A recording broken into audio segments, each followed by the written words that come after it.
रूस गतकाली रातिरे यूक्रेनर राजधानी कीव उपरे अति भयंकर आक्रमण करिछि। यूक्रेनर शक्ति भित्तिभूमि उपरे आक्रमण होइछि। रूस यूक्रेन उपरे 70 रे अधिक क्षेपणास्त्र और 450 ड्रोन माड़ करिछि।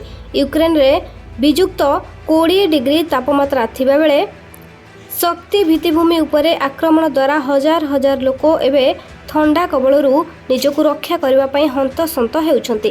कीव्रे एवं 1000 रु अधिक घर अंधार बोली यूक्रेन राष्ट्रपति कहते। रूस आक्रमण फल यूक्रेन रे एक स्मारकी ध्वंस हो जाइछि।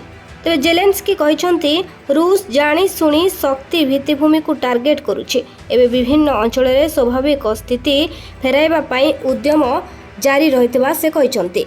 एक्स रे एक पोस्ट करी जेलेंस्की कहते रूस बालिस्टिक क्षेपणास्त्र सह 70 रु अधिक क्षेपणास्त्र एवं 400 रु अधिक ड्रोन द्वारा आक्रमण करिछि।